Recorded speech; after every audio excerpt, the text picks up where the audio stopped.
Welcome back, guys. Today I'm going to show you how to create your own Blooket question set.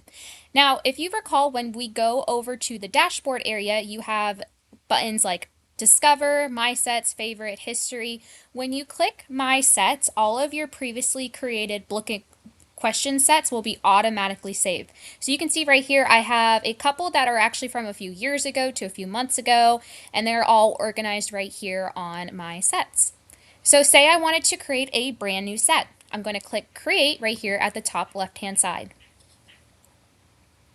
Okay, you can put in whether you are from your organization or not. I typically don't. All right, and now we are back here like we left off in the last video. So remember, manual means that you are going to plug in all the information yourself from scratch.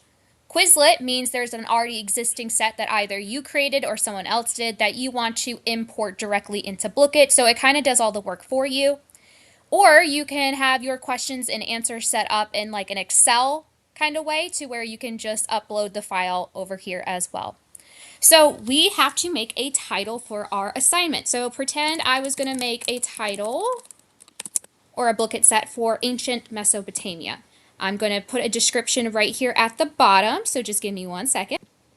And for my description, I put this is intended to be used as a unit review of Mesopotamia to help students prepare for their upcoming test. Now, you can also decide if you want this public or private. Usually, when I'm still like in the works of creating a Blooket set, I like to put it on as private just so I can work on it and the students don't see it and get confused. But if you are ready to upload it, you can put public to where anyone in Blooket could have access to this question set. I always recommend putting in a cover image. It really helps tie into what your Blooket set is about. And you can do this in a number of ways. You can upload by URL if you already have a downloaded file, or you can look at their image gallery. I'm just going to find a random one over here. Sometimes they have some really good ones. So I'm going to type in Mesopotamia, and here is a really good picture of a ziggurat. So I'm going to go ahead and click that, and I'm going to click Create Set. I do need this out of my way. All right, so you can see right here that we have 0 questions. Now, of course, we have to add a question. So I'm going to click Add Question right here at the top. And you can see you can eliminate any like answer choices. So if you only want 2 separate answer choices, you can do that. But in total, it gives you 4. They're color coded. You're able to install an image. If you're teaching math, you're able to put specific math questions. Or maybe if you are, say, an English learner teacher, you can put in audio. So maybe you have a Spanish text and you need to translate it into English. You can do that as well.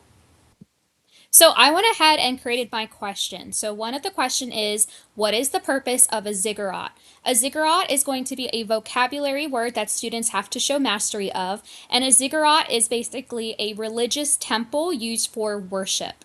So I created 4 answer choices for them to pick from that has to best represent the definition of a ziggurat.